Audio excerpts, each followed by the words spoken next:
Check, check. CP3 live in the lab. I had a little technical glitch right here, so bear with me. We coming Right. to you live. Sports on the Hill podcast, True Radio Network, CP3 live in the lab. Got Robbie G on already. I'm setting up my Periscope feed now, so bear with me. We had a little, I hit a wrong button, screwed up the whole intro, but hey, Robbie's a genius, and when he puts it out there, I know he'll have it all fixed and everything, because sometimes I just be making mistakes sometimes. But since no intro, I guess I'll go ahead and go to Robbie G. How you doing tonight? Let me turn my feed on.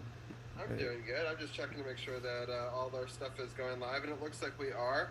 Um, oh, I didn't know if I would be home. Okay. Anyway, Hurt just wondered if he could be on the show tonight. So maybe we might have a guest appearance of him as part of our football. I don't know. What do you think? Sure, we Breaking can. news. Yeah, we can definitely bring him in. We got Oh, dude. oh, Yeah, we got Dujane on from 8 to 8:20. We can always bring in Hurt at the end of it and fill up till 8:30. Then we can go on to hockey after that. You see how it is with live shows. You never know what might happen. We don't get this type of info on the air, but hey, it's what we do. Stuff happens. So you're part of the social media family and part of the Sports OTHP fans. So out of these 193 episodes, we done had a couple of hiccups here and there, but hey, it is what it is. It's still the best DC sports coverage you're going to get around. Go check out the website, sportsothp.com, for all the latest episodes, links to blogs, to the apparel line. Make sure you go cop the Sports OTHP apparel. Hit me up for that inbox with our partners, Eric Kusa, or you can check out the Sports OTHP apparel page and get some of the District of Champions gear. As you see, Robbie's rocking right now. You can click on the link and go order that for yourself also. So help support the movement. We appreciate it if you checked out the also, page. you get the pillow Oh, too. and I he got got the the pillow on the pillow. back, man. I forgot Yeah. about the Yeah. pillow. So yeah, if you Nice. get a pillow, you get a blanket, you get the backdrop like I got behind me. It's all so much stuff that we have on our site. If you've been following my other pages, I've been posting some of the fans of the show that's been supporting and copping some of our gear. So we appreciate all the love and support that you can give us. So if you can reach out and grab some gear to help support the movement, it'd be greatly appreciated. But Robbie G, how you doing tonight, man? Carol, I'm doing okay. I actually realized that my laptop's on the wrong Wi-Fi network, so I'm going to flip that for a second. So why don't you break down the news and notes, with some of the intro stuff, and I'm going to flip it real fast, All right, and no we should be problem, good to go. Robbie. Hey, that's what we do, man. We cover each other. Like I said, I messed up, and you got a glitch. So, hey, that's what we do. We cover each other. But we about to get in the next talk. We already got Arun B and Brian B on the line already, so we can break down this Nets week that was. Unfortunately, it went 2-6. Currently, they have a two-game series against Tampa Bay. They're up 3-0 right now in the top of the fourth in the first game of the series, which started at 6:05. It'll be starting at 6:05 tomorrow night also. But we also had some, I guess you can say good news to go with the bad week. Mike Rizzo signed a 3-year extension as the team executive or heading of operations or whatever you want to call it. He will be in that position until 2023. If you recall, his contract was up at the end of this season, and there were talks of an extension. Looked like they went ahead and got that deal done. I believe it was Thursday or Friday of last week. And as ironically, that was, I believe, the day after he somehow got ejected from a game when he was all the way up in the second level suites. But with no fans in the arenas or the stadiums, the umpires can just about hear any and everything from anybody that's in the stadium at the time. If you recall, a couple of weeks ago, Strasburg, before he went on the IL, he was in the crowd, well, not crowd, in the audience, sitting watching the game, and he was critiquing some of the calls by the home plate umpire. He got ejected. Um, Annabelle Sanchez had got ejected. Well, technically, they said it wasn't an ejection, but They asked him to leave from sitting in the stadium, and Rizzo was up in the second level luxury boxes, and he made a couple of critiques on the umpires, and they ejected him for that reason. Rizzo hasn't really spoke on it, but you know how I feel about these umpires and how they feel like they're God and folks are coming out to see them and they're getting shown up and all this other stuff. So I just feel like that's just another, it is what it is. Like I said, the stadium's empty, so they can hear any and every chirp that a player, coach, manager, whatever says. So I just feel like they're super sensitive. What do you think about that situation with our executive getting ejected from a game? No, yeah, I think that was that yesterday or Saturday. I can't remember. I think it was Sunday or Saturday. But I just read the article today, so it was over the weekend, but I don't remember which game it yeah, I was. think it was But yesterday when they lost 10 to 3 because it was some the pit. I've always talked about how the umpires, the balls and strikes, are sometimes a little weary with their calls. So I think he was, chirping in on some of those things. I think he said it was brutal, which is not really a bad word. He, nothing explicit, but the home plate umpire got in his feelings and decided to eject him. How do you feel about this current situation with the, empty stadiums and these umpires throwing out players and managers, coaches, and executives now for having an opinion or chirping about some of their calls? yeah, it's kind of crazy. It's frustrating, right? Because I think they should pipe in more crowd noise. Then, like, if you can hear what one guy is chirping from one box, that's probably not enough. But obviously they can hear specifically what people are saying now, and that's getting people thrown out, I guess. So I've never seen it happen before, but usually they could never hear it. Um, so yeah, I don't know. It's a tough call, right? I don't think that they should be throwing out general managers, but maybe the general manager shouldn't be speaking so loudly that the umpires could hear them. It's kind of a tough situation in a lot of ways, but I mean, it's an empty stadium. It's basically like, excuse me, basically like an echo chamber. So anything that gets said pretty much get heard with no crowd noise. You did say that they should pipe in more crowd noise like they've been doing. Hopefully they can do that to try to drown out because players and coaches and executives are in. They live with each and every pitch. So I mean, if they feel like something isn't just or something isn't getting called right, it's a natural reaction to say something. And the fact that they're in an empty stadium and can hear basically a pin drop. I mean, you're gonna put duct tape on everybody's mouth so they can't say nothing. It's kind of crazy to me. yeah, I don't know how loud he was shouting it, right? So that's, I guess, the part that I don't know. If he's like screaming it at the guy, Yeah. like, I mean, that's a little different than like hush breath, like saying it to himself, right? So it sounded like he was screaming it at the guy from what I heard. So if that's the case, then maybe, but if he's saying it like just mumbling it to himself and they can hear it and they're throwing him it, that's, I guess I'd have more of a problem with that. But I think he's just going to realize he needs to not say it so loudly in the future, So Yeah. it's kind of just a funny story, but I love this story just because it's like I love that our GM is so passionate that he's talking shit on the umpires. I'm sure he would be agreeing with us that we want the electronic strike zone, but at the same time, it'll be interesting to see. I doubt it happens again, right? So I hope not, because I mean, like I said, you know how I feel about these umpires. Nobody's in the stadium now to come see them, but they, their ego and they feel like somebody's showing them up or trying to hurt them from doing their job or whatever, and they feel like they need to throw somebody out. Is to me, I understand things get heated sometimes, but because the stadium is empty and they can hear stuff that they normally wouldn't hear, I just don't feel it's justifiable to be, throwing anybody out. Luckily, it hasn't been any of the active players that have been thrown out of a game in the game, but causing that any problems. I mean, they're sitting 14-25, so I mean, they already have enough problems as is, but they haven't had any incidents where any players that was actually in the game and got thrown out. So I guess I really can't complain too much about it with it being the spectators in the stands and whatever. But like I said, I guess it's just my bias toward umpires. I guess. right, yeah. I guess I give Rizzo a lot of credit for obviously winning us, this nice banner that we've got right behind me. So at the same time, I'm going to give him a pass, right?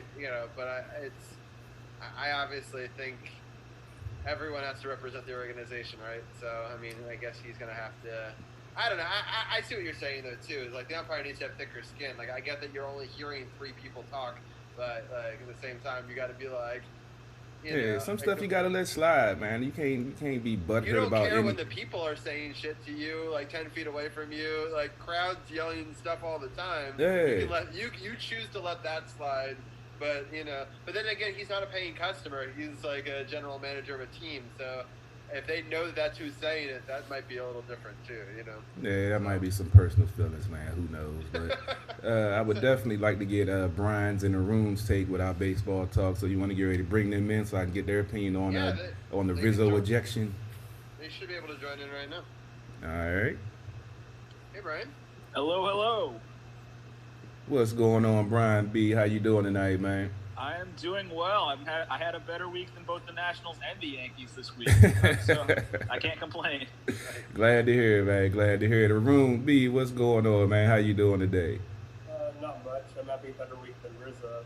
I guess he got an extension, but better day than yesterday. No doubt, no doubt. So I guess Rune, I go to you and go back to Brian. What do you think about this ejection and these umpires throwing out, players and executives that's sitting in the stands, critiquing some of their calls just because the stadium is empty and they can hear almost a rat fart, in the corner or whatever. How do you feel about these umpires throwing out these folks in the stands? I think it's a little bit passive aggressive because they kicked Rizzo out for not wearing his mask, even though he was yelling at them. And if you're gonna kick him out of the game, just say it's for yelling at him, not for not wearing a mask because of COVID. And I guess like the umpires are probably a little bit sensitive because of the robots are gonna replace them soon. Maybe, I don't know. It's already in the back of their mind, huh? Brian, what's your take on this? You know how I feel about the umpires. You've always been like a 50-50 guy when it comes to the umpires. You have more compassion for them than I do. So how do you feel about this situation? I mean, this particular umpire, Joe West, I have no compassion for. I think Joe West is a terrible umpire. And personally, I actually agree with something Robbie said a minute or two ago when he said that, umpires have no problem when fans are saying stuff to them in the stands. They won't eject fans or anything. They have to sit there and take it. But, in this situation where we have no fans in the stands to, kick out a general manager is just crazy. He was so far away from the field, too. He was all the way up in the upper deck, basically. And so it just seems like a bit of an overreaction in my opinion. I didn't know that about him wearing the mask, honestly. That's an interesting story too. I did see when I was watching the highlights today that he wasn't wearing a mask, so I can see why they might be pissed about that because he should be wearing a mask.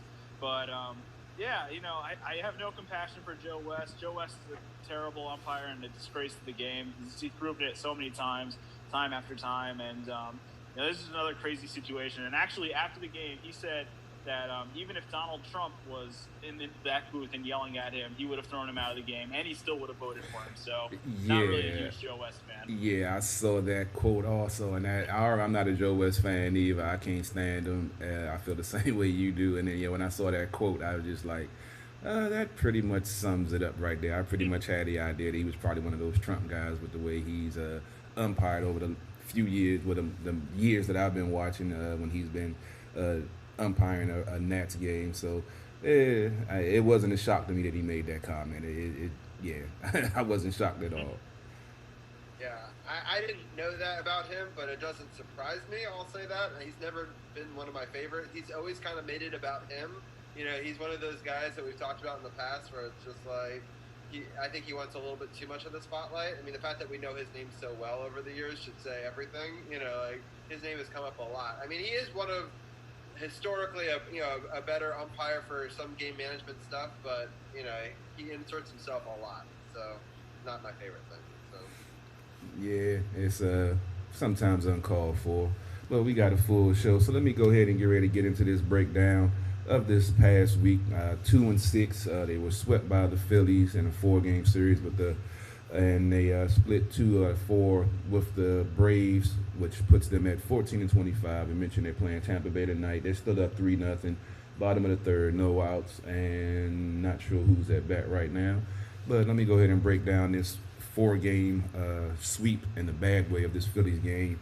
And then I'll just go to you guys after this. I'm going to just run all 4 of the games down real quick so we can get through this and get you guys in the NBA talk, because I know the playoffs are getting very interesting right now.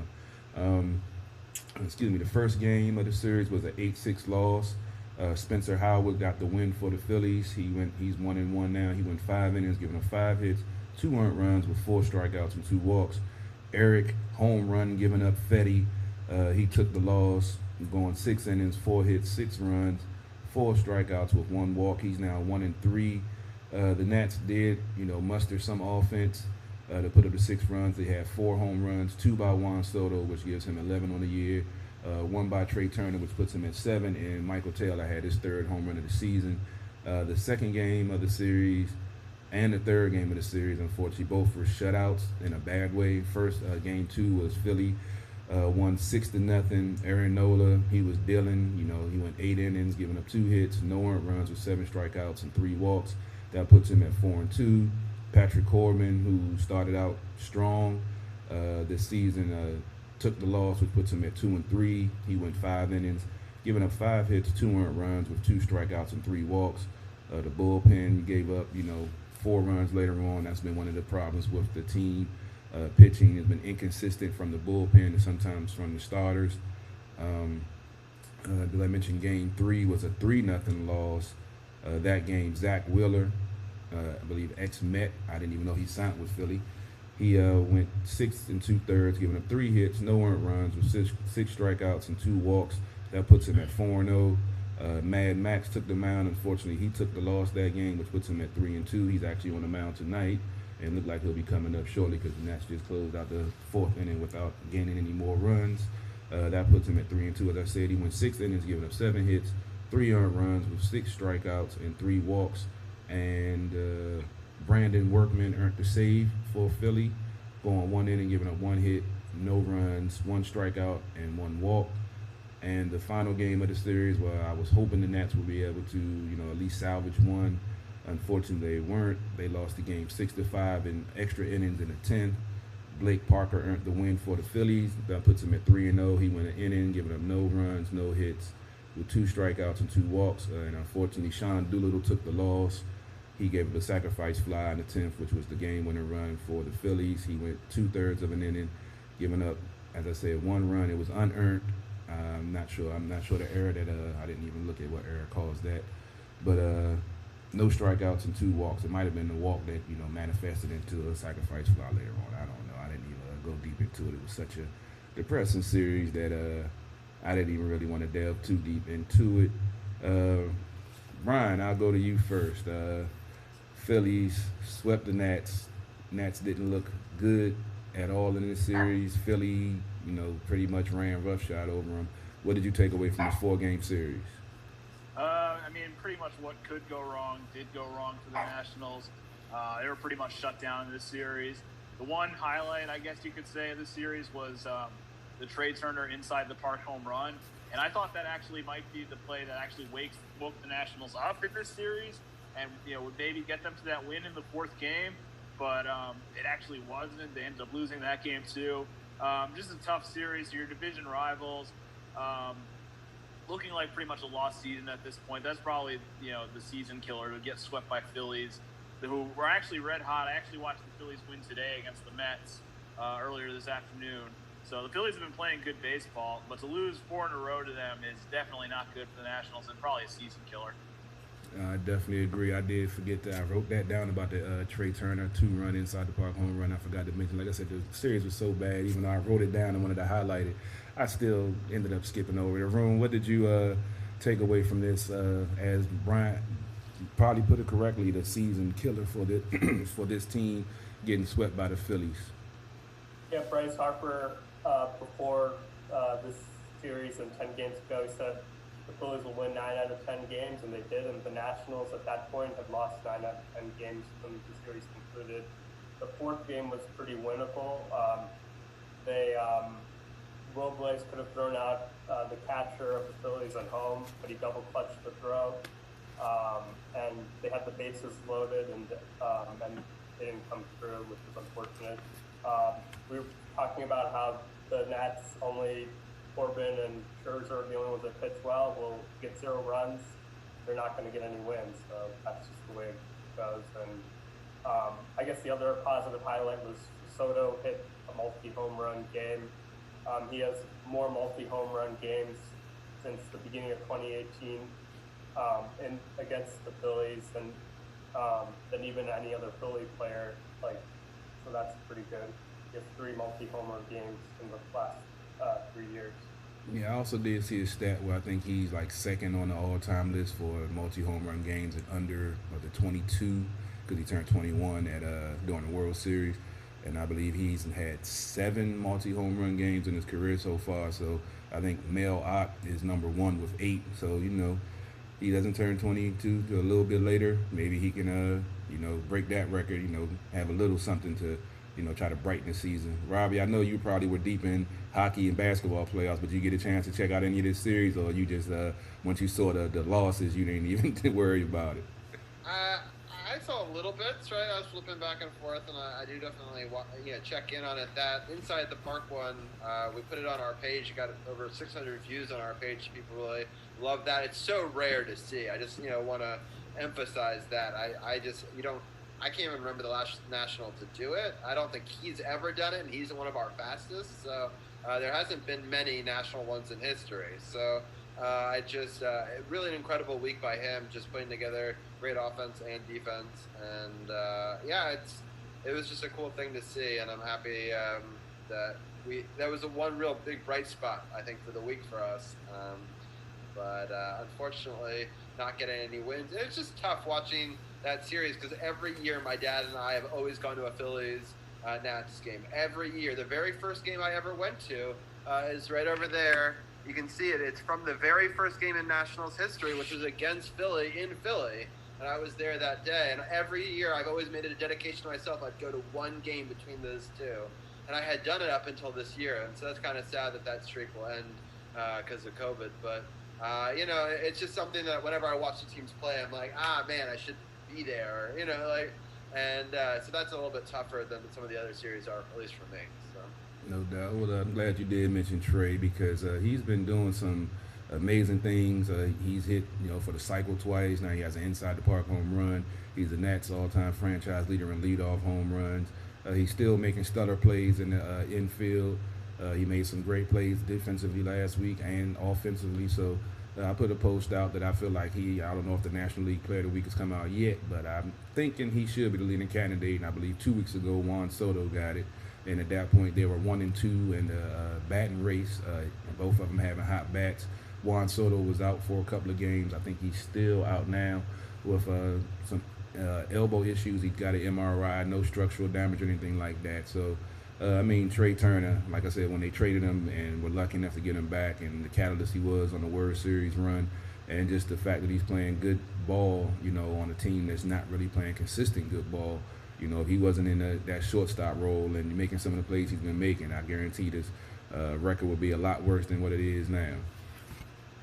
But let's get ready to go. Oh, I didn't turn that off. That's my bad. Let's get ready to go into the Atlanta series where they were at least able to win 2 out of 4.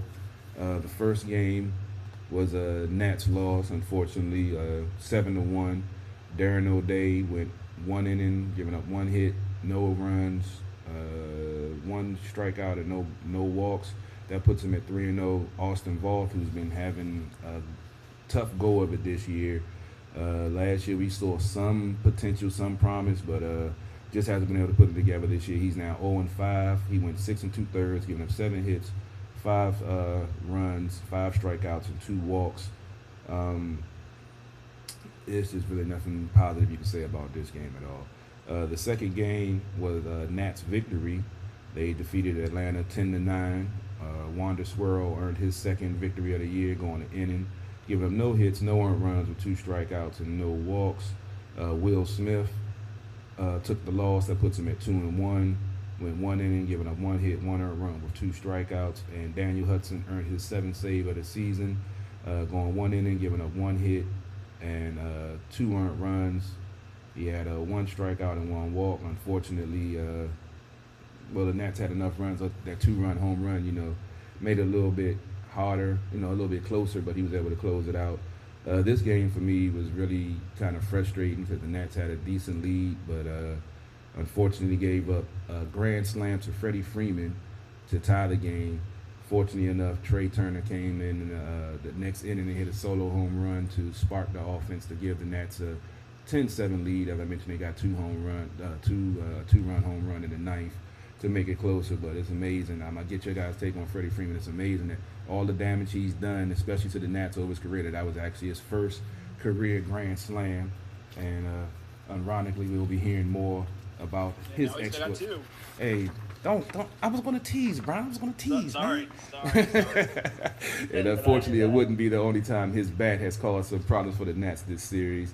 The third game of the series was another Nats win, which gave me a little bit of optimism that maybe they could turn things around. They got a little 2-game. They just came off of a 7-game losing streak, so they were able to win that one and then put together another win, which was 10-4. Kyle McGowan earned the win, his first career win as a major leaguer. He went 2 1/3, gave up no hits, no earned runs with 4 strikeouts and 1 walk. And I must say, this coming in the bullpen, we didn't know what to expect, but he definitely came out there and performed lights out that game. And that was a pleasant surprise because we haven't seen a lot of consistency from pitching this season from the Nats. And Tyler Matzik took the loss. That puts him at 3-3. He went an inning, giving up 3 hits, 2 runs with 2 strikeouts and 1 walk.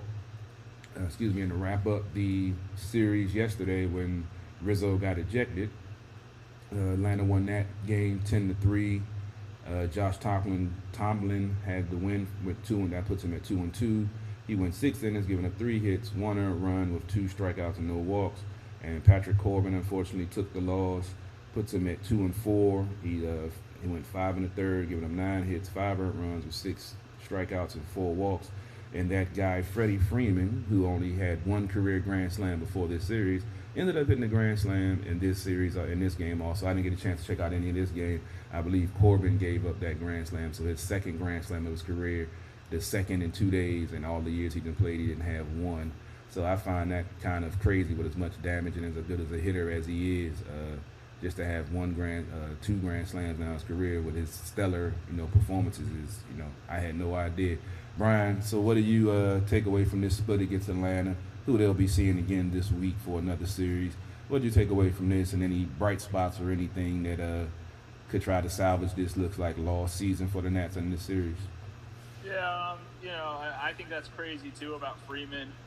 He's been such a great hitter, and there's been a long history of players who have gone a really long time waiting for their first grand slam. Derek Jeter was another example. He went like 100-something appearances with the bases loaded and only hit his first grand slam 10 years into his career. So, there's a long history of guys who waited a long time for their first grand slam, and to finally get it for him is huge. And, I guess you could take some positives away from, winning 2 games, which is obviously a step up from what happened in Philly. But, like you said, it's still pretty much a lost season at this point. You'll take the wins as you get them. I like the way some of the kids are playing. I like the way Garcia's playing a lot still. Like, ever since he's come up, he's been good.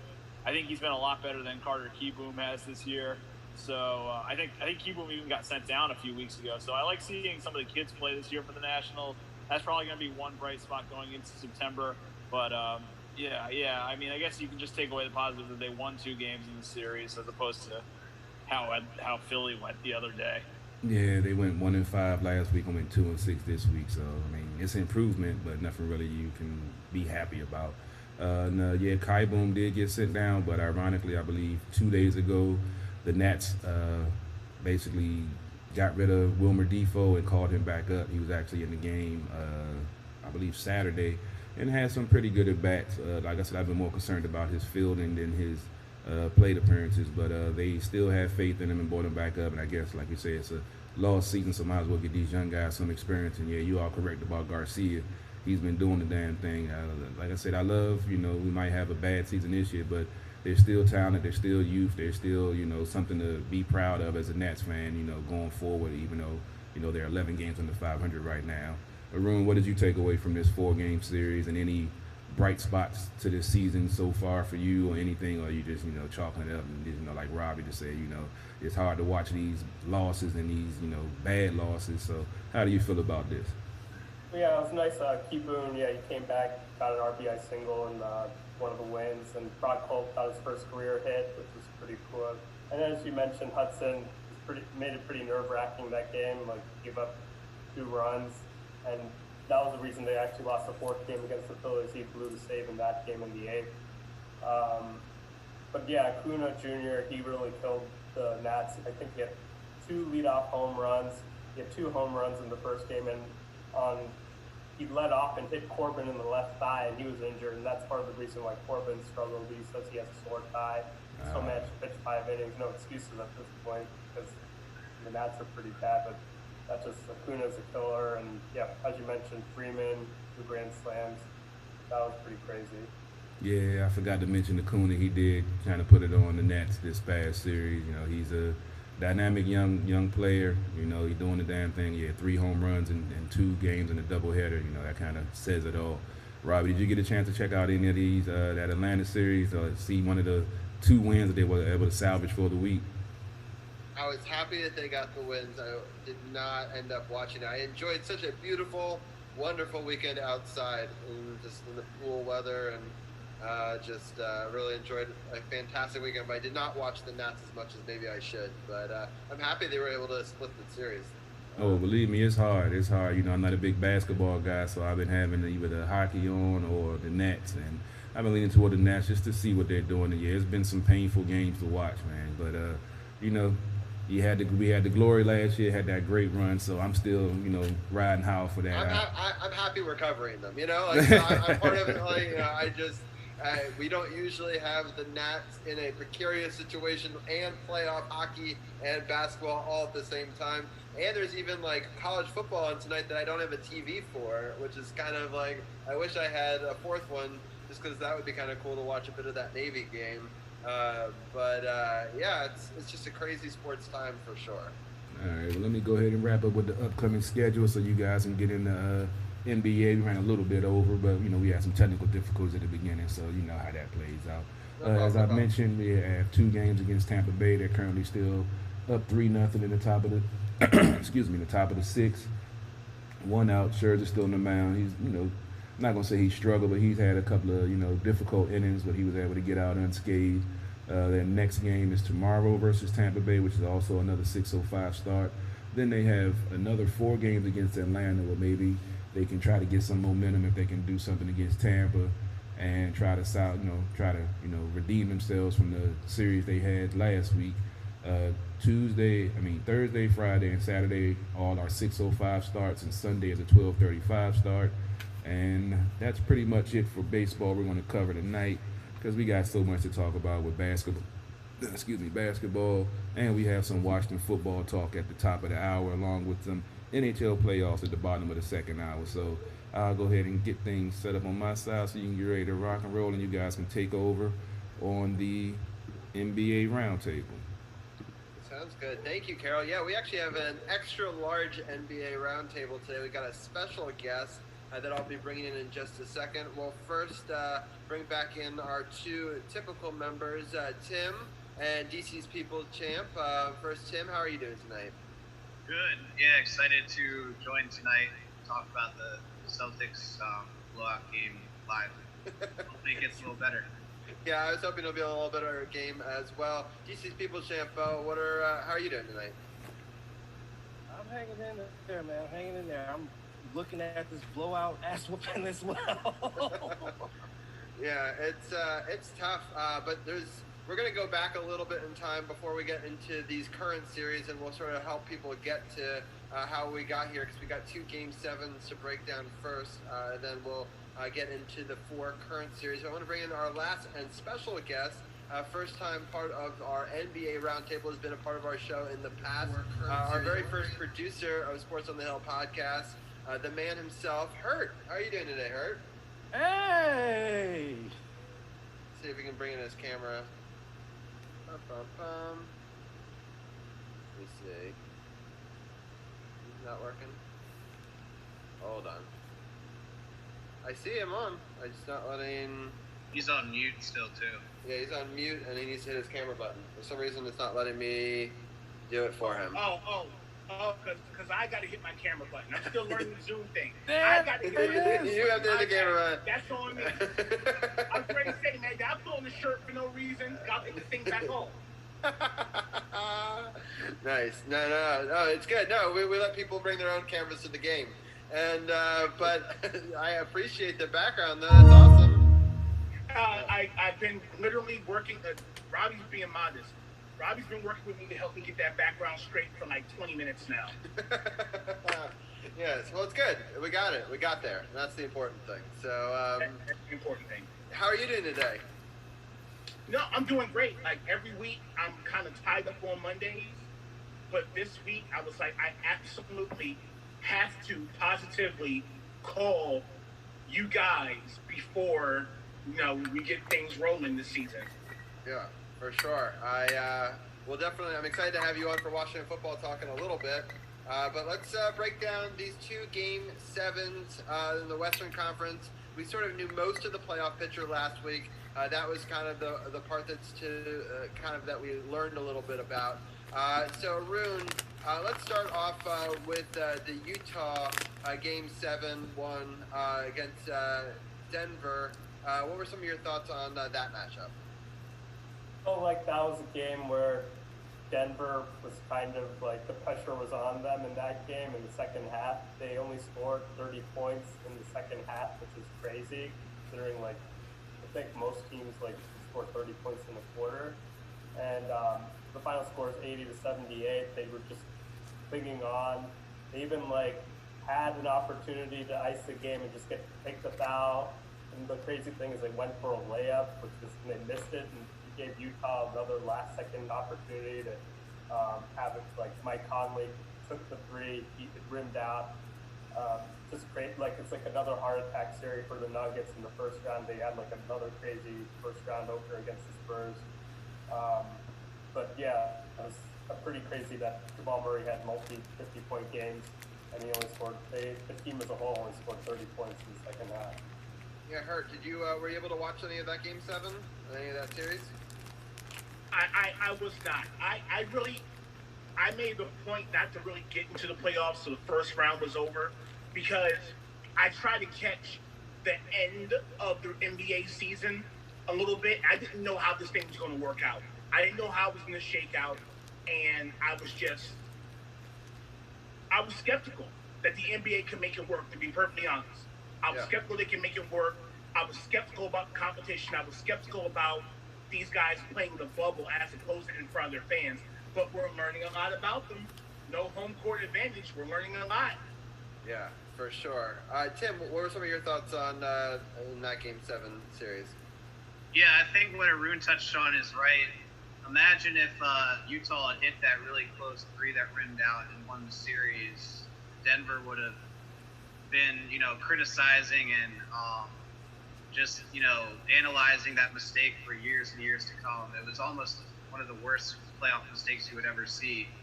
But Denver got Harris back. That was huge for them. I think that was probably the lift they needed. And just a lot of the early games were close losses, so it was an even series throughout, except I think Game 3 was a blowout for Utah. It was, it came down to the wire. You can't really ask anything more from the series. It was weird at the end with no fans because you're kind of used to a huge cheer either way when a close game ends, and it was just complete silence, and then they walked off the court. So I can never get used to, but, the games were close. It was a nail-biter, so you can't really ask for anything more. Sounds good. People's Champ, what were some of your thoughts on that series? Interesting series, I will say. But that's heartbreaking. To be up 3-0, or 3-1, and lose 3 in a row, including losing the series clincher by 2 points. That is heartbreaking. That's about as bad as playing a game of GoldenEye and you got 1 kill left to get the victory, and they kill you and win. That's how heartbreaking this is. It's crazy. But Denver showed their toughness.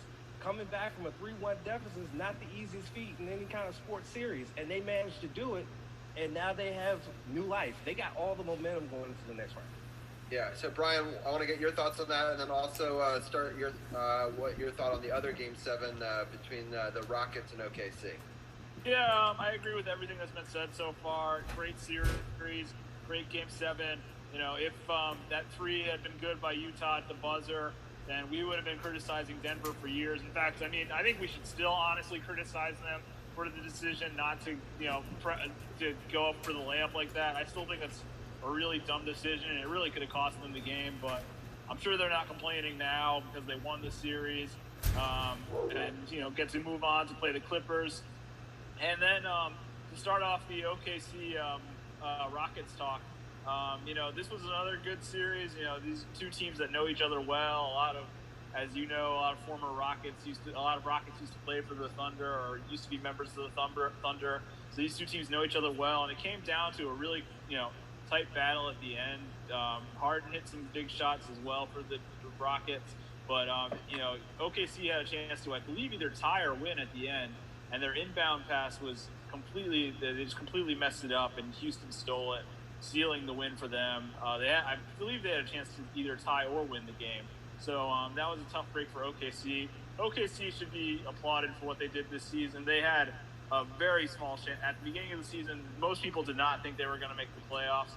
So to get to Game 7 against a team like Houston is great for OKC. They have a lot to build towards next season. We'll see if they keep Chris Paul. They've got great players like Schroeder and Gilgeous-Alexander and Gallinari. So, that was a great series, too, a great matchup. And, good for Houston for advancing. Arun, do you have anything else to add to that with the Houston OKC game?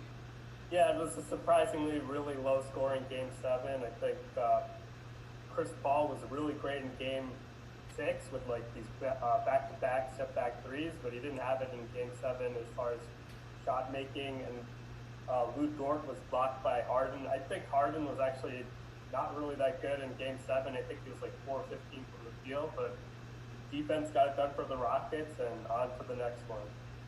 Yes. Tim, any other thoughts on that series?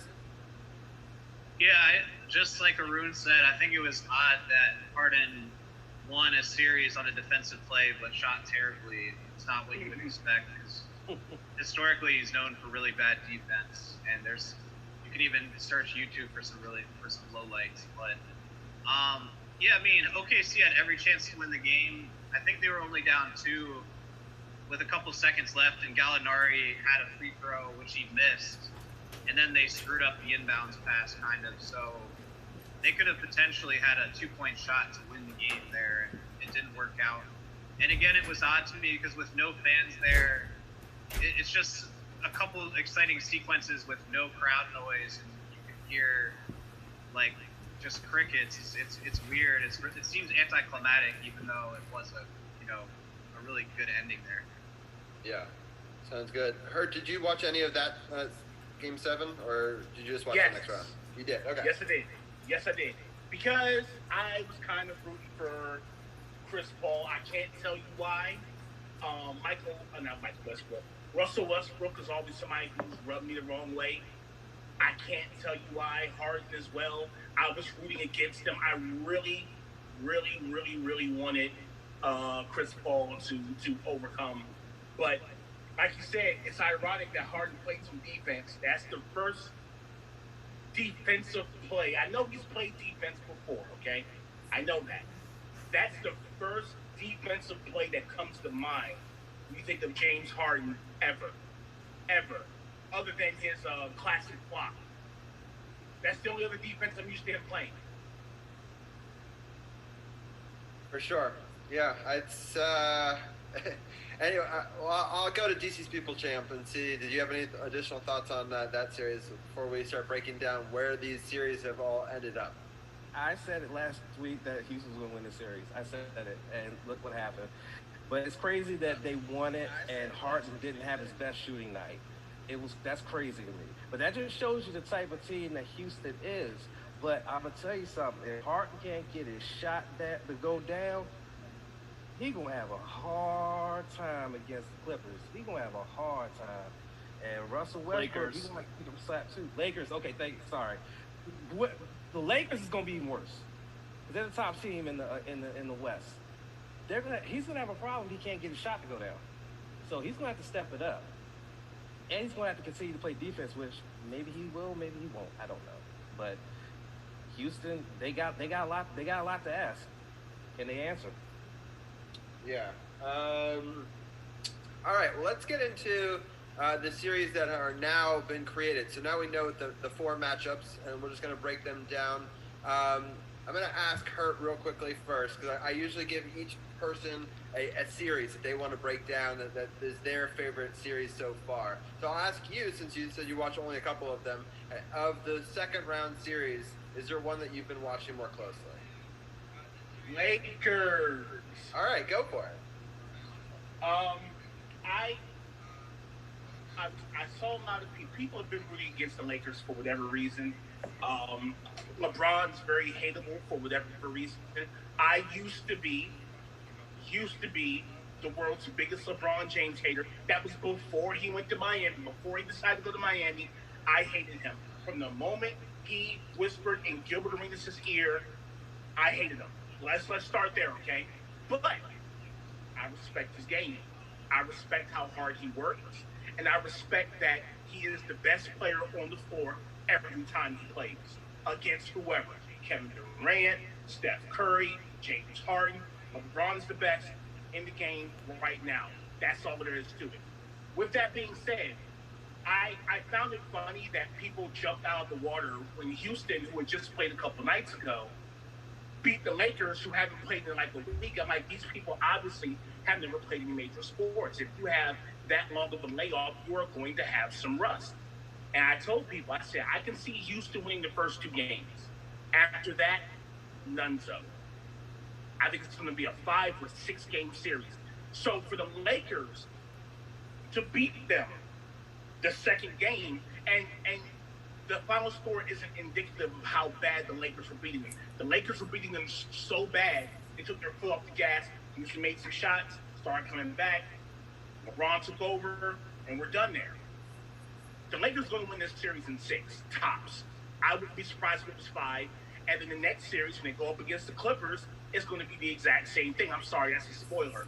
When they go up against the Clippers, it's going to be the same thing. They're going to be rusty because they haven't played in a while. People are going to say, oh, the Clippers, this is the super team that was assembled to beat LeBron. They're going to lose also.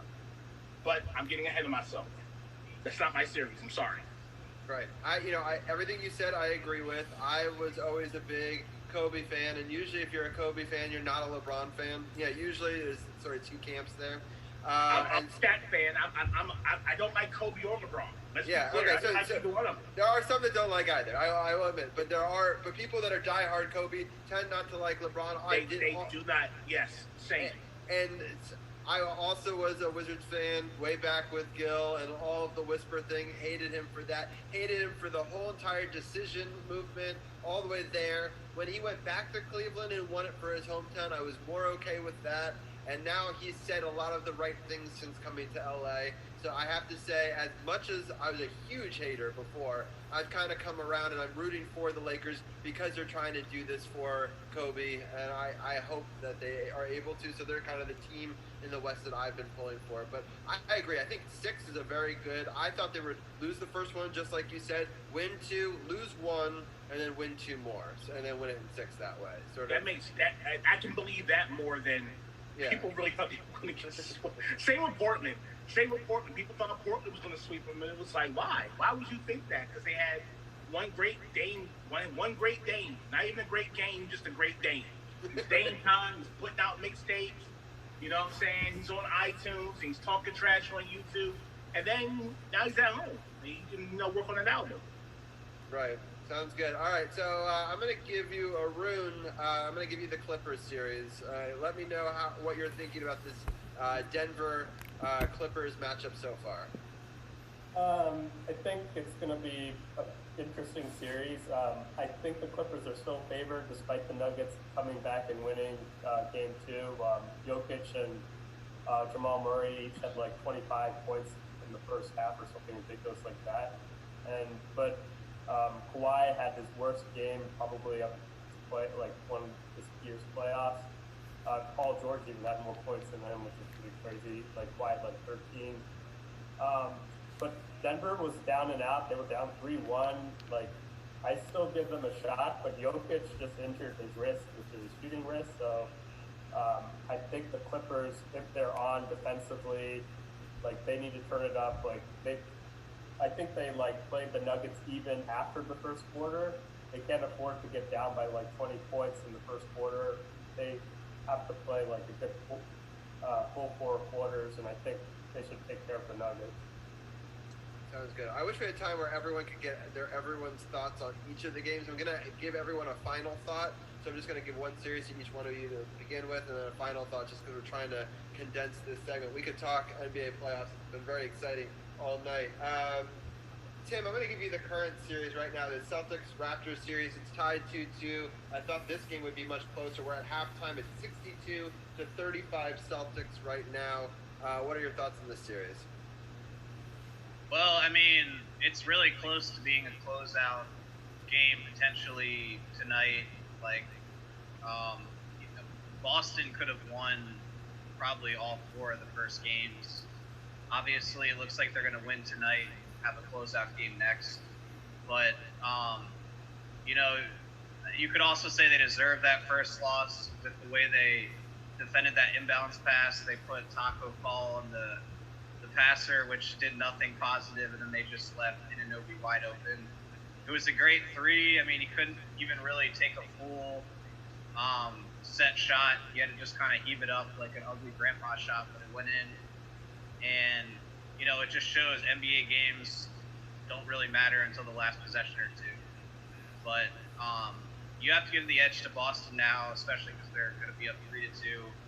And they really have been the better team. I mean, Toronto has a lot of kind of mojo and a chip on their shoulder because people wrote them off this year. But Boston has been a great team, and I think, they have a good shot of getting to the finals and giving the Western team a good battle. So I think Boston will probably end up winning 4-2. I hope it goes 7, but I see Boston winning tonight and the next game. Sounds good. Brian, I want you to help me break down the Heat and Bucks, but then after that, People's Champ, I'll let you think about this question. You can talk about any of the series you want. You just give me what, keys to that series that you want to see happen. But Brian, before we get to that, this Heat Bucks one has been sort of the biggest surprise to me. I can't believe the Heat are up 3-1, and they almost actually swept. I would never have guessed it going into the series. And now there's an injury potential situation to the Greek Freak. Brian, help me break down this Heat Bucks series. Yeah, I mean, this is definitely the surprise so far. Milwaukee came into the bubble as the best team in the NBA, but since they've been in the bubble, they've really struggled. I believe they're 7-9 since they've been in the bubble. So they have not been playing their best basketball. And the Heat are actually a very good team. They have a complete roster from top to bottom, a lot of depth, not just in their starting 5. They've got players off the bench that are great too.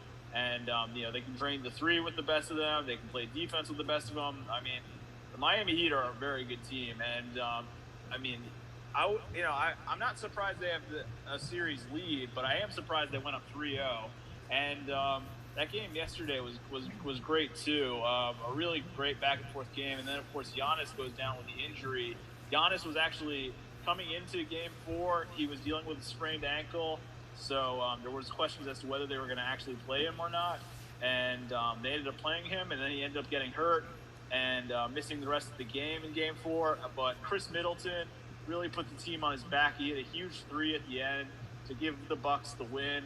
And now all eyes are on Giannis for Game 5. Will Giannis play Game 5? If he does, you got to give Milwaukee a slight chance. But the Heat have been great. Like, even in defeat yesterday, the Heat really did look good going to overtime. Tyler Hero's been great for them in big spots. Jay Crowder, players like that. So it's been an interesting series so far. But I wouldn't say it's over yet. I would not say it's over. Sounds good. All right, DC's People's Champ. The homework. What is your verdict? What is the series you want to talk about? Well, I really like this series with the Bucks and the Heat because it's so intriguing, the fact that the top seeded team in the East is on the brink of elimination. And if it wasn't for role players like Middleton and them doing what they did yesterday, we'd be talking about the top seeded team going home. But they're a completely different team without Giannis. And if they don't have Giannis, They may squeak out Game 5, but they're not winning the series. They're not winning the series.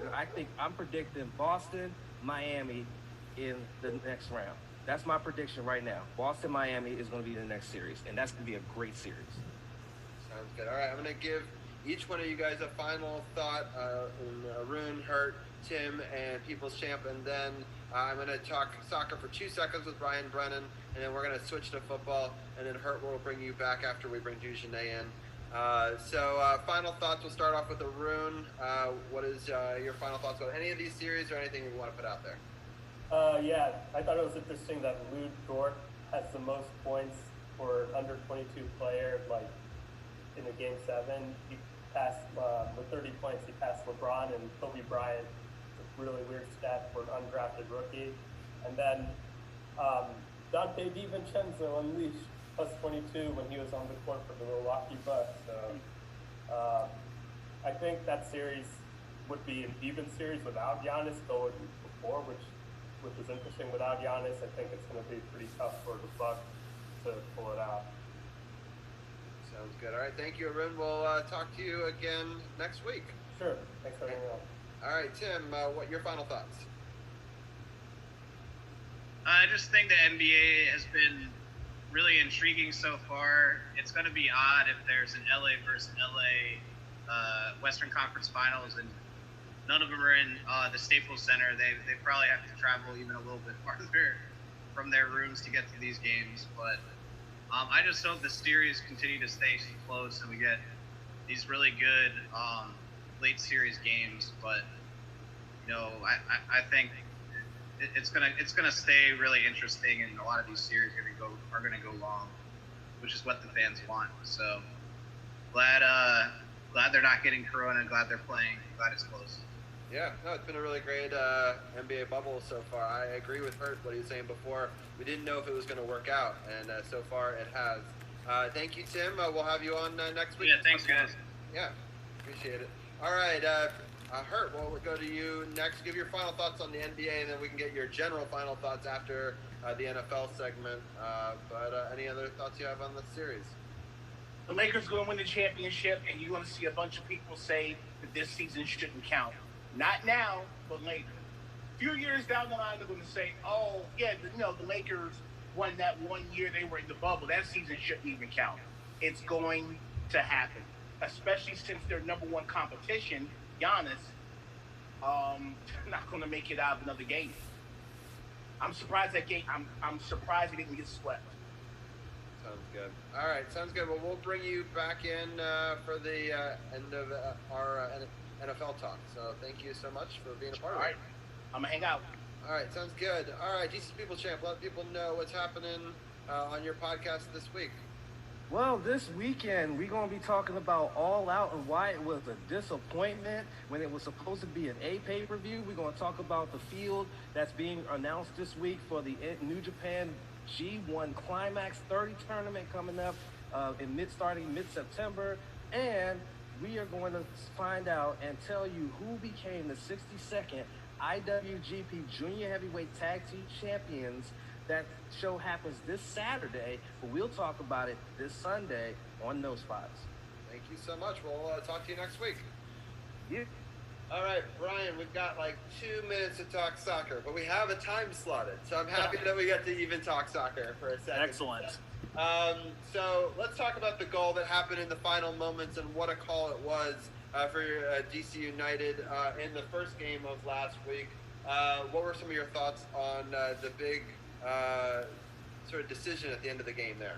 Honestly, I didn't see it, so I'm not sure what you're necessarily talking about. So, I'm sorry, man. You're my big soccer guy. I was expecting you to. I know. I'm sorry, but I can talk about yesterday's game a little bit and how DC United are just really struggling. They didn't have any shots on goal yesterday, so against New York City, and there's more pressure mounting on their coach right now, Ben Olsen. Ben Olsen's been associated with DC United for a long time, first as a player and as a coach, and now there's nothing but pressure on him. If you look on any Instagram post on DC United's Instagram page, all the comments are Olsen out. So the fans want their coach gone. They want change at the club.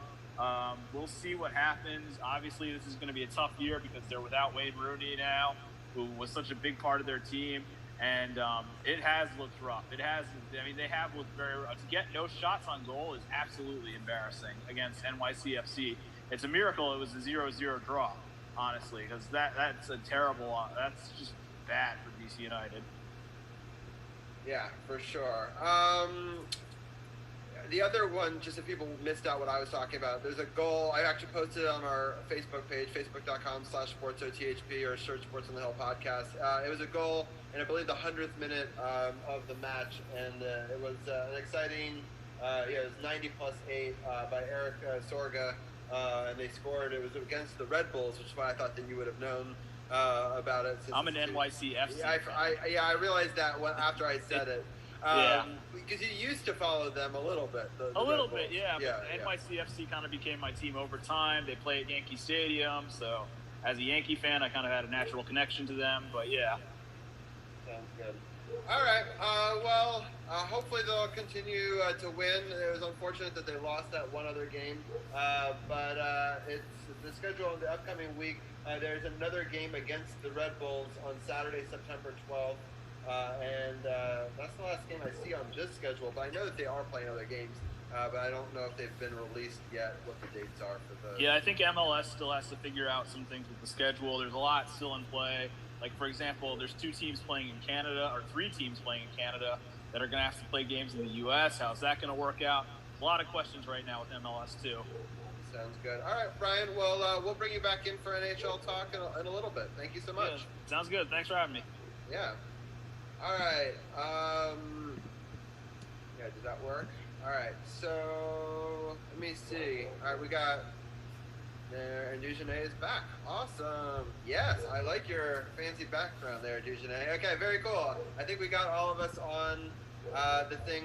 Hurt, can you turn on and off your camera for just 1 second? I just want to reset something. And it should. And then turn it back on. There we go. We figured it out. We played the jigsaw puzzle with the camera. Oh, gotcha. That's good. All right, Carol, break down this NFL segment. I'm actually going to jump off and let the 3 of you guys, since I'm so happy that 3 great NFL minds are going to have on one thing, I'm going to take a step back and just watch you guys break down this season that I'm so excited for, but I have no idea what to expect. No doubt, no doubt. I wasn't expecting Big Hurt to be on tonight, but hey, Big Hurt, how's it going, man? We ain't talked in a while, man. We both been busy as hell, man. Yo, so busy. I literally didn't know I was going to be available until 5 minutes before I called Robbie and asked if I could jump in. Sounds good, man. You know we always love having you on, man. We got to do some more work, especially with the season coming up. Dugenet, yes, sir. Dugenet, how you doing, brother? First time on the Zoom call. You've been with us from just about the beginning on Sports on the Hill. I love the breakdown background in the back too, brother. Looking nice. How you doing today, man, with all that crazy Florida weather and staying out them hurricanes? Think you got your mic. Hey, make sure your mic not muted, Dugenet. Oh, there we go. All right, cool. It's been good. It's hot, super hot. But what else could you expect out in Florida? But I know you short on time tonight. That's why I'm glad Hurt's here, so we can definitely chop it up for a good 30 minutes talking some football. But we had the final 53-man cut down this past weekend, and there were, a surprise with AP, the Washington football. I'm trying not to say the R word because we know that's no longer available. Last week I had a six-show hiccup, so I'm going to try to improve from that one last week.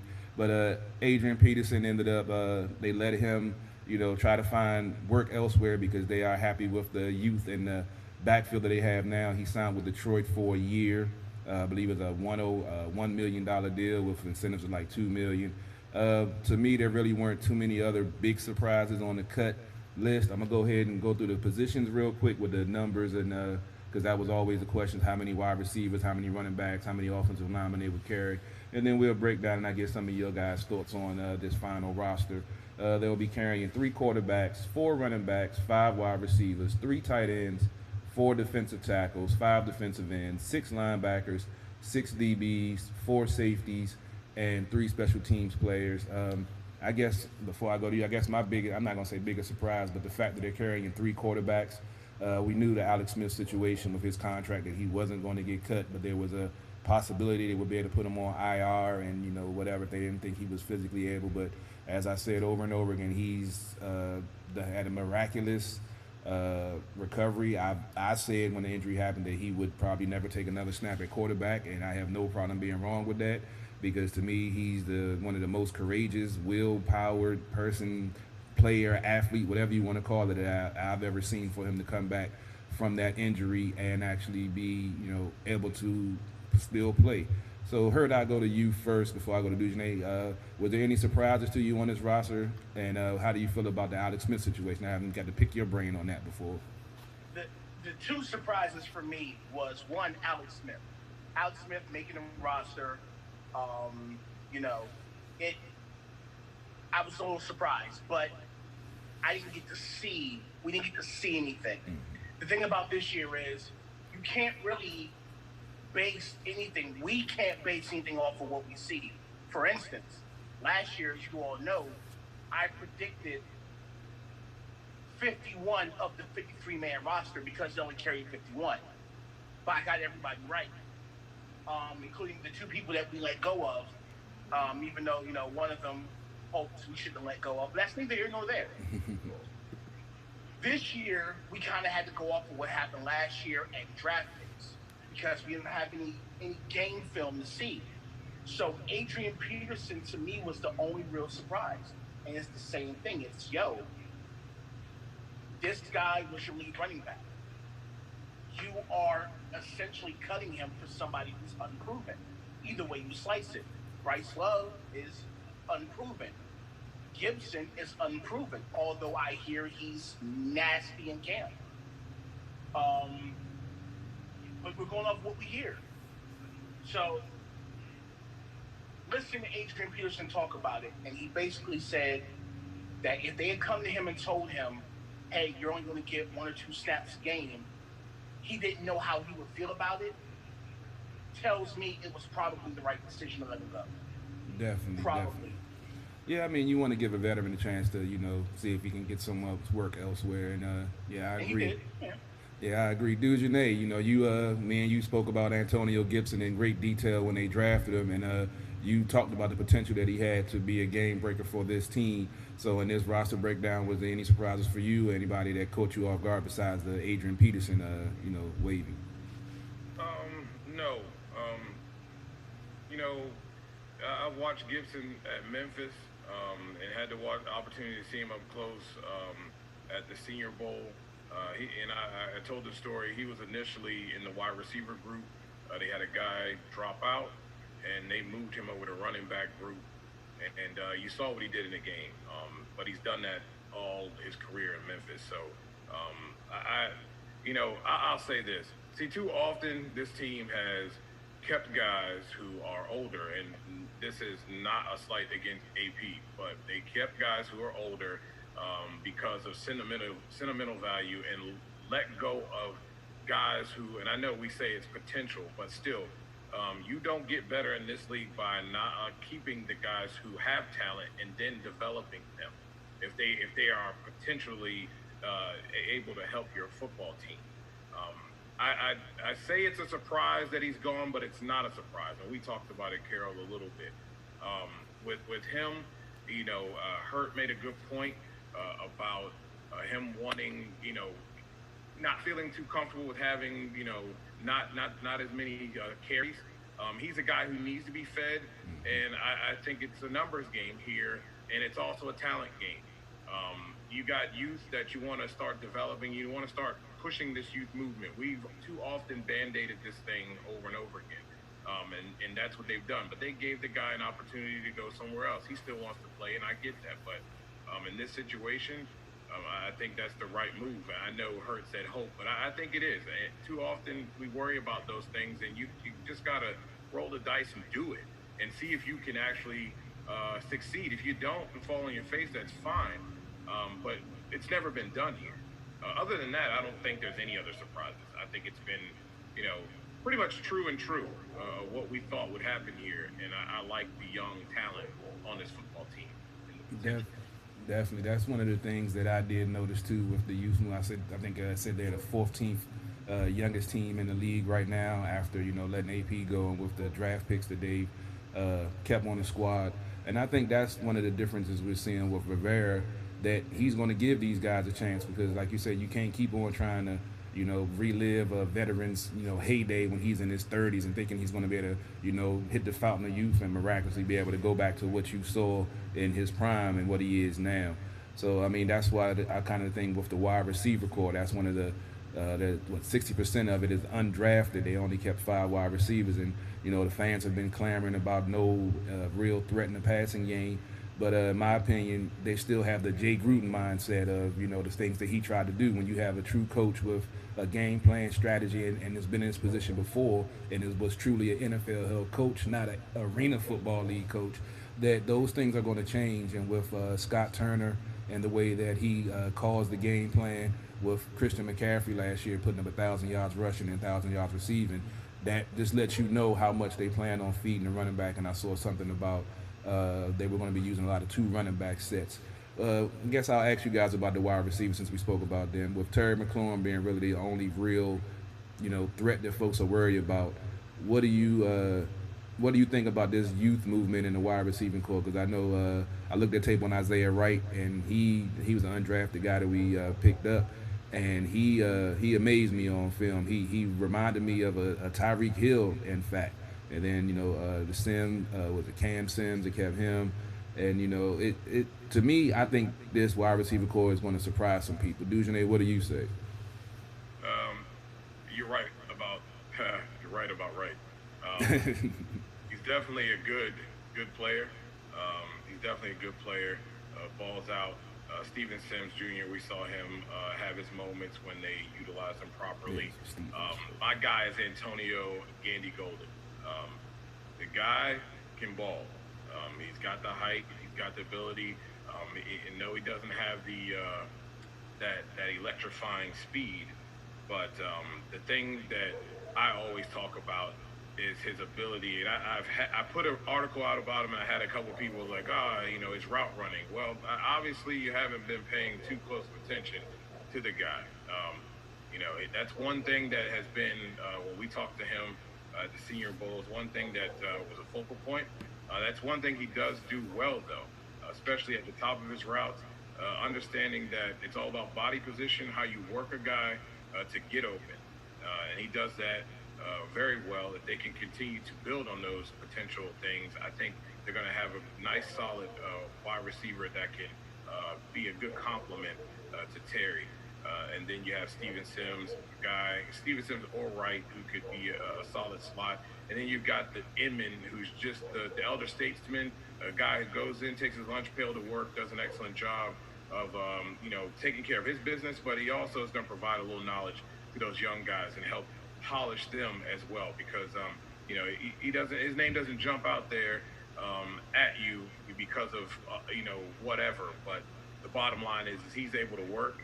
He understands the offense quite well, and you got to kind of have those elder statesmen, those journeymen that know how to work, know how to go out and prepare for games, and kind of pass that knowledge down to these young guys. So I think they've done an excellent job there.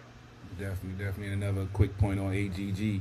I believe I read something that he actually took dance or something, and that helps him with his route running, that his footwork and the things that make him a precise route runner. So the folks that were saying that obviously don't know what they were talking about. Big Hurt, what do you think about these this young wide receiver core and this youth movement? How do you feel about it? I love the youth movement. I've always had a problem with. I understand that every position needs some leadership, but I don't know if every position needs that older leadership, especially if they're going to be taking snaps away from somebody who can build into something else. The one message that Adrian Peterson being cut gave to everybody was, we want people on this team who are the future. We want to give snaps to the future. Everybody on this team has a future. So I like the young core, and I like the thought of them being thrown to the wolves and having to find themselves together. I think in 2 or 3 years, you're talking about the best wide receiver core in the game. I'm very, very interested to see what AGG does.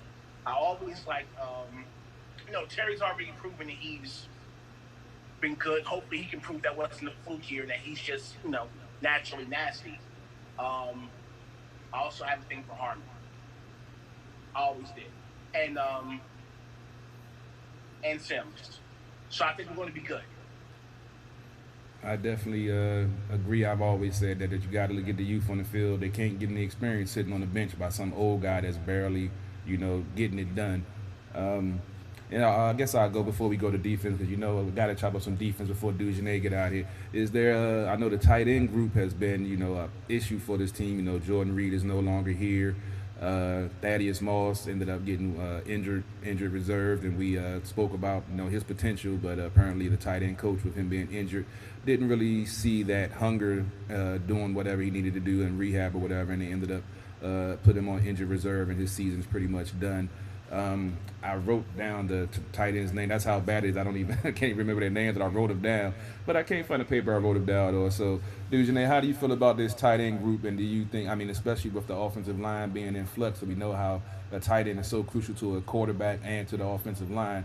What do you see from the tight ends that they decided to keep? And with Ron Rivera and Scott Turner, how do you see this offense, evolving with all these inexperienced, young, talented folks they have on the squad now? Well, I think a lot of people thought that Logan Thomas was going to be the guy that they were really going to keep for sure. I know people are even myself, a little bit leery of Sprinkle's ability to make this roster. But the surprise, I guess it's not a surprise, but Marcus Ball, he's the third tight end, so it'll be interesting to see how that goes. I've always had a thing for Sprinkle. I think he's better than he's shown. He has all the abilities, has everything that you want. You just want him to attack more, be more aggressive. It just seems like sometimes he's a little lazy with some of the things that he does. If he was more aggressive and act like a big man, snatching the ball, attacking the ball while it's in the air, attacking the route, doing more to keep his opponent off balance. I think that would help him a lot, and maybe he'll start to develop and move forward as this new coaching staff begins to do more tutoring, more teaching, it seems like it's a competition for real for a lot of these people, so they're going to have to go out here and put some work in. And as Hurt stated, he liked the fact that these guys are coming out here, they're young, and they're going to have to kind of learn on the fly and learn as a team together. And I think that's going to be huge for everyone involved here. And I think this tight end group could potentially be an interesting unit. I think it could be a surprise unit as well, because we all know how important that is. So with the combination of the versatility in the backfield, with these tight ends that seem to be guys that are big, athletic, kind of your basketball type guys, if they can get more out of them, get them more polished, more aggressive, more attacking, I think they could have something.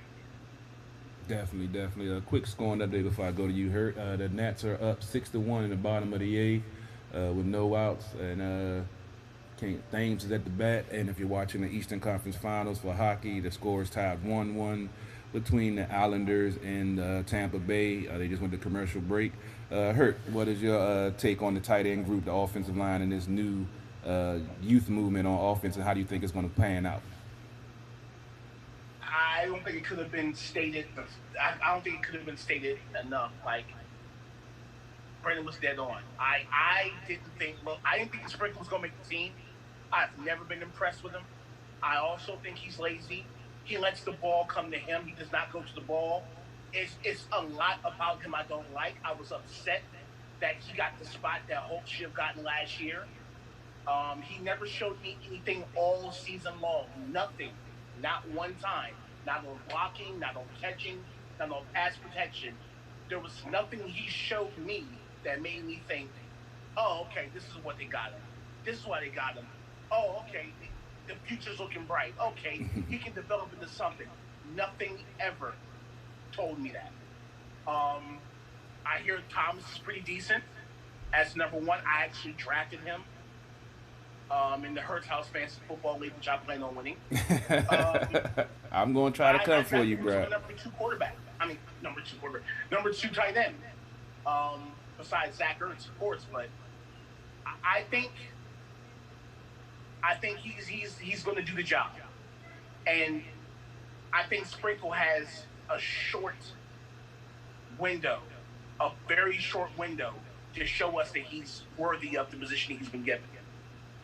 Definitely, yeah. Sprinkle, he has the size, and I thought he would be more, but as both of you said, he's not aggressive. He doesn't really to make his mark. He doesn't really, play like a big guy. So I definitely can agree with those statements you made. Now, got to get to the defense. I know Dujanay short on time, so we got to get on this defense, man. Can't I can't wait to see what this defense can do with the new 4-3. And Allen Payne and Ionitis and Chase Young, it's just going to be amazing. Were there any surprise cuts or roster moves on the defensive side before we break this down, Dujanay? I go to you first. Yes and no. Um, the yes is and that's in the reference to fans, and that may not be all of them, but I think Troy Apke to fans is a surprise. I really kind of like the guy. He made some plays late last year. He was finally in position to do what he does best, and if they can hone in that, maximize what he does well, I think he can be a really good staple for this team over there at the Free. Other than that, man, a lot of these guys that we saw during the Gruden era that we knew that were ballers that were coming out and making plays, at least making an attempt, even though the scheme was absolutely horrid. These guys stayed, and the ones that were not, they went out. So I don't think there's any surprises other than the Apke thing, and that like I said, to me, no, but to fans, that probably is a surprise. Other than that, I really like this defense, and I just can't wait to see what Jack Del Rio schemes up for him. I mean, there's a ton of talent, and again, your front seven is probably it's quite nasty. It's quite nasty on paper, and if that thing comes together like we think it can, like we thought it could over the last two seasons, your back half, who cares? I mean, I'll go out and I'll get hurt, you and I, and go out there and cover all Pro Bowlers out there, baby. No doubt, no doubt. I guess I piggyback before I go to Hurt. I guess Reuben Foster was the biggest surprise for me because we heard so much about how good he was looking in camp and everything, and then to get injured. I don't know what the injury was, but then to get designated injured reserve right at the end of camp, and never to play one snap for the Washington football team. I guess that was the surprise for me. What about you, Hurt, in this defense? What do you see, and what was the surprise on the defense for you? Same as far as surprises. I kept hearing that Reuben Foster, this was going to be his year. I was looking forward to it. I know it was going to be a redemption story of sorts for him. And I was thinking, we can still get him, he's probably on the decline skill-wise because he's getting a little older. But we can probably still get 2 or 3 good years out of him. Maybe just the tail end of his twilight, but not meant to be. And the real IR, not the new age IR, will come back in a couple weeks. They put him on the classic IR. Yeah. Never to be heard from again. So this has some Mike Barrow implications to it. For those of you who've been watching Redskins for a long time, another linebacker that we got who never took a snap. 3 years on IR, and thanks for coming. It can't be stated enough, so I'm going to say it exactly the way it was said. This front seven has the potential to be nasty front seven. Ionitis was supposed to be like rotational help, but he's looking like a starter. You still have Payne, you still have Allen, you got Chase Young. It's going to be problematic because if there's a weakness on your offensive line, there's going to be penetration. The cornerbacks are going to be able to press up on the receivers of the other team. None of this 10 yards off the ball nonsense that we've been seeing over the last 5 years, that's finally gone. They're going to be able to be up on them because the quarterbacks aren't going to have the time they've had. It's just not. It's not feasible. It's not possible. And on top of which, Del Rio's probably going to give us schemes that we haven't really thought of. True exotic schemes. True exotic. Yes, yes. Not we say it's exotic, but it's just nickel. True exotic schemes. Exactly, where you will see, the outside linebackers, the blitzers, coming from different positions, not just on the ends, on the tackles, but attacking the guard, attacking the center, and doing all. That's why I can't wait with Jack Del Rio, knowing how creative he is and the things that he's done in this league as a coordinator. I just can't wait. Like you mentioned the back end with Apke, yeah, that was definitely. I've heard good things. Heard he was laying the wood to some folks, put a couple of players out, or with some of the hits that he laid the wood. Or we spoke about Cameron Curl out of Arkansas. We saw that. I see that he made the team, and I think this secondary is going to be better than folks anticipate. Because I think they have a lot of the Jay Gruden hangover, and the inept defensive coordinators that he had, because we know of his. Hate for having someone with having more knowledge on his staff, so he would bring in lesser guys. Now that you have a competent coach with a competent defensive coordinator that understands what needs to be done, I think this back end is going to surprise some folks. What we talked about the potential of this defense for front seven, but do you think this team with we got to take the COVID no preseason factor into it, and we know that's going to stagnate some of these offenses that are trying to always know offense takes a little bit longer to get going than defense. Defense is read and react. Offense is timing and chemistry. So if this team can get off to a hot start with facing these teams that's going to have some offensive issues, do you think this defense could be a potential top 10, maybe top 5 defense with that extra COVID situation going on? Brian, I go to you first, and I go to you, Dujanae. I expect this defense to be no less than top 10. I'm hoping for top 7, top 5. That's hope, but no less than top 10. Just on the pressure alone. The pressure alone is going to give us the ability to run the ball more, not have to run the ball more, because we know that Rivera has some exotic run schemes also. But the running game's not going to be an afterthought. And on top of that, this team always had some talent. We just never game planned.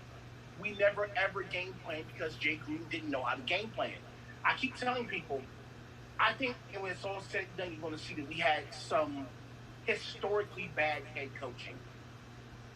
Because the turnover of the team wasn't that heavy. Let's be clear. We lost a Hall of Fame left tackle. You know what I'm saying? But other than that, we have pretty much the same team we had last year. We didn't have any huge free agent acquisitions. We got some draft picks, but I think you're going to see that a lot of these people who were here the last few years losing because they were doing all they could with all they had are going to surprise people, and we're going to know where the problem was.